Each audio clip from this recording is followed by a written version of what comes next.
kabarnya hari ini ya, Sa? Alhamdulillah sehat. Alhamdulillah sehat. Nah, sebelumnya terima kasih ya, Sa, udah datang ke ruangan konseling kita hari ini. Nah, sebelumnya ya, Sa, habis dari mana? Tadi habis dari rumah. Habis dari rumah. Sebelumnya nggak ada kegiatan apa atau perkuliahan tidak ada hari ini? Kebetulan hari ini libur. Hari ini libur ya, berarti memang langsung pada hari ini ingin ke ruangan itu gitu. Baik, terima kasih Ustaz. Ibu kalau boleh tahu, kan kita belum perkenalan nih, perkenalan lebih lagi. Kalau Ibu boleh tahu, Yosa berapa bersaudara? Kebetulan biasa anak satu-satunya. Berarti Yosa anak tunggal ya. Iya. Yosa kesini tinggal sama orang tua atau ngekos? Ngekos Oh, kosnya di mana tuh? di swalayan itu Bu, di belakang sana. Oh, di belakang Senayan. Kalau orang tuanya di mana sekarang? Di Darmas Raya. Di Damas Raya. Yuk, kalau Yosa misalnya libur perkuliahan itu kapan pulang?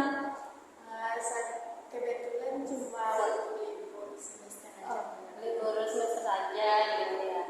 Mungkin nggak jauh ya dari sini ke rumah. Ya Bu, jauh. Dan juga kalau Yosa apa namanya? Di sini Yosa ada yang ingin Yosa tanyakan ke Ibu atau yang ingin Yosa sampaikan ke Ibu? Jadi di sini Isa mau cerita sama Ibu. Ada yang Yosa ingin sampaikan ke Ibu berarti ya. Nah, Yosa sebelumnya atau pernah melakukan konseling?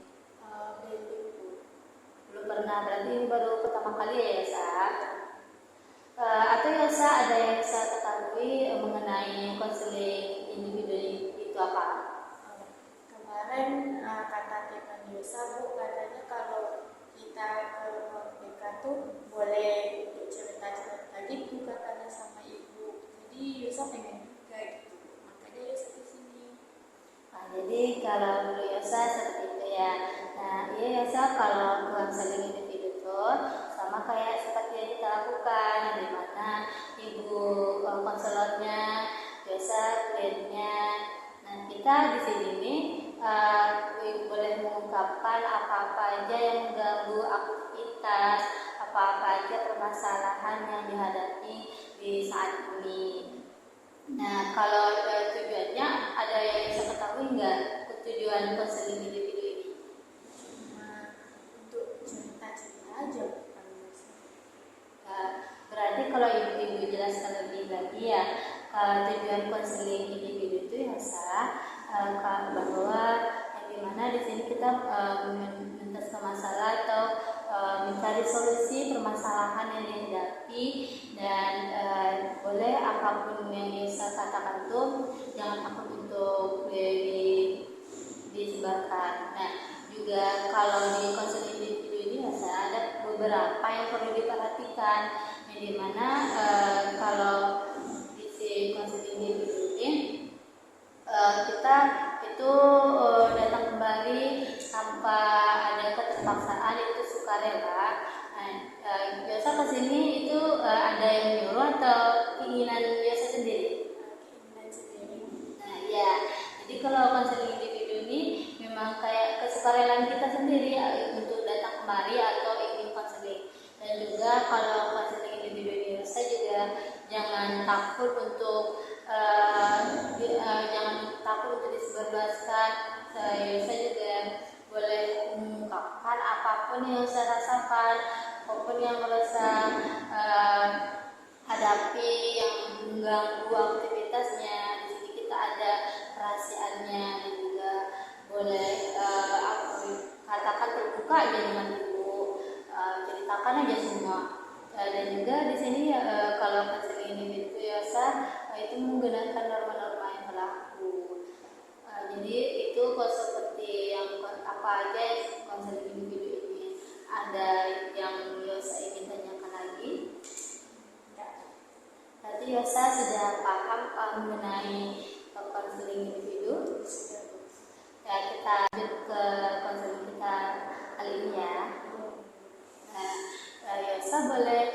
menceritakan apa yang Yosa alami atau Yosa mengganggu ke hari-harian Yosa. Jadi gini Bu, kemarin kan Yosa sedikit berantem gitu sama teman Yosa Bu. Jadi kan katanya Yosa juga sebenarnya juga nggak tahu kan Bu salah Yosa di mana. Tiba-tiba aja dia berubah. Sebelumnya itu Yosa ada sebelumnya kalau Yosa tuh berteman, siapa itu nama temannya? Namanya Ayu. Namanya Ayu. Ya, Yosa itu udah berteman dari kapan? Kami dari masuk kuliah nih udah berteman kok di maba. Itu udah dari maba ya. Itu kan udah lama juga. Itu apa yang Yosa rasa kenapa temannya itu bisa marah atau bisa berantem dengan Yosa? Nggak tahu Bu, tiba-tiba aja dia berubah. Nggak ada dia sapa-sapa Yosa. Sebelumnya kegiatan apa yang Yosa sama teman Yosa lakukan?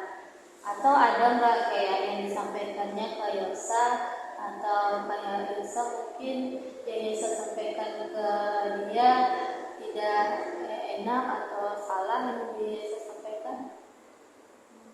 Kemarin tuh sebelum kami berantem kan Bu, dia ada cerita sama Yosa Bu.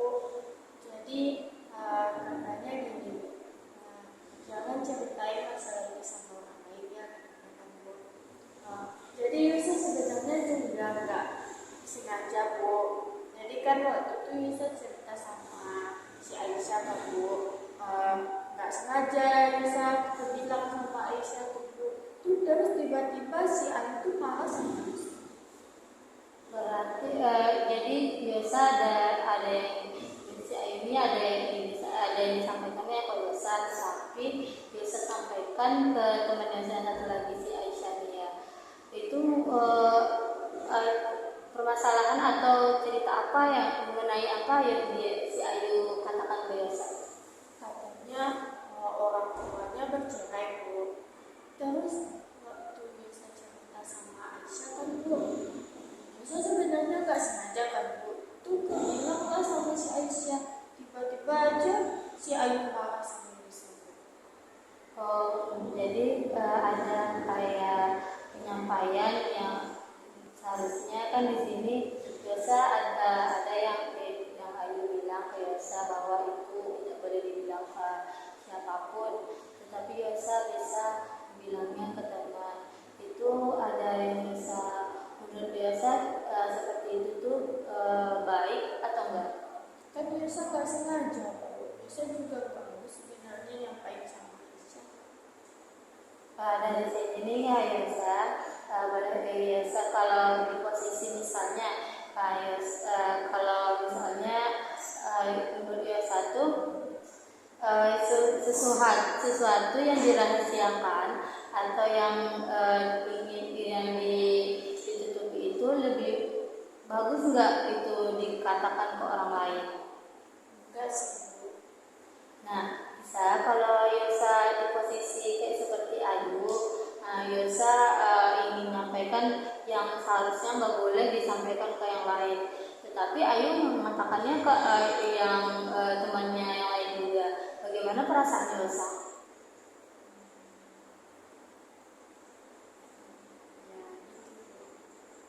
Nah, di sini Yosa kayak seharusnya setahu juga bahwa yang Yosa lakukan itu juga tidak mengenakan di Ayunya, dan dimana kan sebelumnya Ayu juga memberitahu ke Yosa itu yang dia ceritakan tidak disampaikan ke yang lain.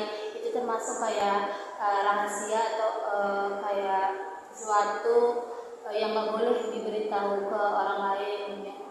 Apalagi masalahnya itu kayak keluarga ya. Mungkin itu yang sangat sensitif jika orang lain tahu Yosa. Nah, mungkin Ayu juga takut bahwa nanti si Aisyah ini menyebarkan luas ke yang lain atau menyampaikan ke yang lain, dan itu kan banyak jadinya yang mengetahuinya. Iya Yosa, jadi menurut Ibu Yosa gimana Yosa